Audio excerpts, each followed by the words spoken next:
बढ़ाना चाहिए। और आज हम सब इस सौभाग्यशाली और उम्मीद करते हैं कि आज 20 गांव नशा मुक्ति की शपथ ले रहे हैं। नशा मुक्ति को उन्होंने अपना करके देश का एक दिशा में काम करता है, तो हमें नहीं लगता है कि ना बाकी बचेगा जहाँ पर लोग देश दे रहे हैं कि समय मुख्य अतिथि आज भी इस कार्यक्रम की शान। मीडिया के सभी साथियों से आग्रह है कि कृपया अपने अपने स्थान पर आप सभी पहुंच जाएं और हमारे बीच में सभी साथियों से इनके साथ आज के इस कार्यक्रम के सूत्रधार अतिरिक्त पुलिस महानिदेशक हिसार मंडल में से समय दिया है। आज नरेल खेड़ा की धरती धन्य है, आपको यहाँ पलों को सदा के लिए यादगार करते हैं कि हमारा विश्वास है सर आपके ऊपर, हरियाणा पुलिस के ऊपर, हिसार मंडल पुलिस के ऊपर कि यहाँ पर अब नशे का कारोबार कहा जाता है कि संतों के आशीर्वाद के बिना। कल ध्वनि के साथ हमारे बीच में मौजूद हमारे संत एक और लगा देंगे साथ में।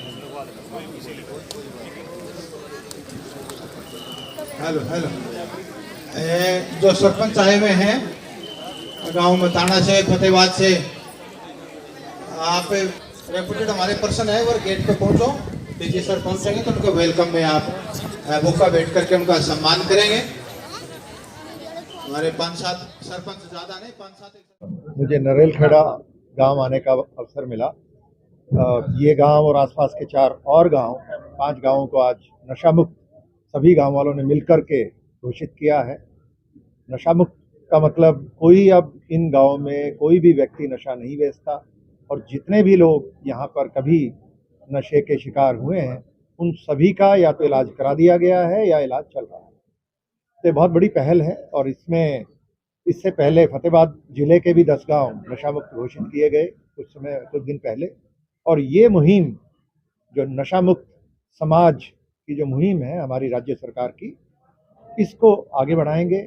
इसमें सारा मुझे खुशी है हमारे एडीजीपी सारे श्रीकांत यादव जी और हमारे जो एसपी साहिबान विक्रांत भूषण जी सिरसा में, और जो आसपास हमारी आस्था मोदी हैं फतेहाबाद के अंदर, डबवाली में सुमेर सिंह हैं। तो ये जो बेल्ट है पंजाब से लगती हुई, इन तीनों जिलों के जो नशे से ग्रसित इलाके हैं, इनको पूरी तरह से नशा मुक्त करने में सभी ये पूरी टीम इनकी लगी हुई है। और बहुत कर्मठ लोगों की इन्होंने आगे टीमें बनाई हैं। वो सारे के सारे सब गाँव में जा कर के नशे से पीड़ित लोगों को चिन्हित करते हैं, और सरपंचों के साथ, पंचायतों के साथ कोऑर्डिनेट करके जो नशा बेचने वाले लोग हैं इनके खिलाफ भी कार्रवाई करते हैं। और इसमें बड़ी अच्छी सफलता मिली है। मुझे उम्मीद है कि एक गांव को हम इस अभियान में जोड़ते चलेंगे और ये पूरे के पूरे जिले नशा मुक्त होने में कोई बहुत समय नहीं लगेगा। ये इसमें बहुत बड़ा सहयोग जो मुझे बताया गया कि इन गाँवों की, जो गाँव आपने नशा मुक्त किए हैं, इन गाँवों को नशा मुक्ति का हम सर्टिफिकेट देते, क्या पैरामीटर रखा था? जैसा मैंने आपको बताया कि इन गाँवों में नशा कोई बेचता नहीं है, और सरपंच और उनकी पंचायत, बाकी हमारे पुलिस के लोग, सबने मिलकर के ये बताया कि इनमें अब कोई बेचता नहीं है, नशे की उपलब्धता नहीं है, और यहाँ पे जितने भी नशे के शिकार लोग हैं उनको या तो उनका इलाज करवा दिया गया है या उनका इलाज करवाया जा रहा है। तो उपचार उनका चल रहा है। ओपीडी में कुछ लोगों को एडमिट कराने की आवश्यकता है, डी एडिक्शन सेंटर में तो वो किया गया है। उन सब का ध्यान रखा जाता है, और आगे के लिए नशे की जो सप्लाई है उसको बंद कर दिया गया है। तो ये एक उसमें नॉर्म है, और इसी नॉर्म के तहत बाकी गाँवों में भी काम जारी है।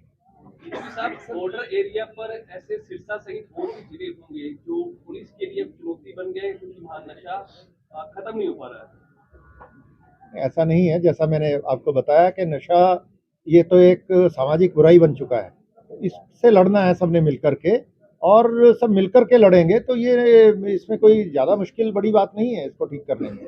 हम सब मिलकर के कर पाएंगे इसको। और जो भी ज़िले हैं, खासतौर पे पंजाब से लगते हुए ज़िले, इनमें समस्या थोड़ी ज़्यादा है, इसको ठीक करेंगे। हमारे मुख्यमंत्री जी का, गृह मंत्री जी का एक बहुत बड़ा उनका सपना है कि पूरे प्रदेश को नशा मुक्त किया जाए, तो इसी दिशा में सारा काम किया जा रहा है। जब सर पुलिस की ये बहुत बड़ी पहल है कि ट्रेडिशनल खेल जिनको हम छोड़ते जा रहे थे, आपने द्वारा यूथ को उन खेलों से जोड़ा है, इसमें टैलेंट सर्च भी होगा, नशा भी छोड़ेंगे, लेकिन कुछ जो चिन्हित तस्कर हैं वो जमानत पे आते हैं, फिर दोबारा वही काम शुरू कर देते हैं। वो देश की एक नया व्यवस्था है जिसमें जमानत का प्रावधान है, और लेकिन ये है कि जो बड़ी क्वांटिटी वाले कमर्शियल क्वांटिटी के जो बेचते हैं, बड़ी क्वांटिटी के साथ पकड़े जाते हैं, उन केसों में 2 साल से पहले जमानत नहीं होती। और हमने एक और उसमें राज्य सरकार के स्तर पर एक फैसला हुआ कि एक पिट एनडीपीएस का एक कानून है, उस कानून के तहत 40 से भी ज़्यादा बड़े तस्कर, उनको प्रिवेंटिव डिटेंशन के ऑर्डर पास किए और 1-1 साल के लिए और आगे उनको जेलों में बंद कर दिया। तो इसी तरीके से प्रॉपर्टी अटैचमेंट का प्रावधान है कानून में। तो बहुत बड़ी तादाद में 80 करोड़ से भी ज़्यादा की जो प्रॉपर्टी है वो बहुत सारे केसों में अटैच की गई है। क्या छिंदवाड़ा इस जिला का गढ़ रहा है नशे का, करीब 3-4 दशक से। उस गांव की कोई प्रॉपर्टी अटैच या डैमेज की है? हमारी जो अभी आज आपने जो रिपोर्ट कार्ड पढ़ा गया उसमें जंडवाला जाटान का भी नाम था, और मुझे खुशी है कि उसके लिए बड़े अच्छे शब्दों का इस्तेमाल हुआ उस गांव में, तो वहाँ भी इम्प्रूवमेंट है। तो ये जो काम है ये कोई ओवरनाइट होने वाला काम नहीं है। इन जो 10 गांव फतेहाबाद के, 10 सिरसा के, ये 20 गांव हैं, एक से लेके एक करके जोड़ के 20 बने हैं, और ये 20-20 जोड़ के 200 और 400 भी बनेंगे। तो वहाँ तक लेके जाएंगे और सबको मिलके काम करना है। ये नशे के विरुद्ध अभियान चल रहा है, नशा मुक्त अभियान, ये माननीय प्रधानमंत्री जी का एक बड़ा मिशन है और वो पूरे देश में चलाया जा रहा है। तो उसके लिए उन्होंने एनकॉर्ड की मीटिंग्स होती हैं, जो केंद्रीय गृह मंत्री जी भी देखते हैं, अमित शाह जी, और हर प्रांत में स्टेट के मुख्यमंत्री, जो चीफ सेक्रेटरी हैं, डीजीपी,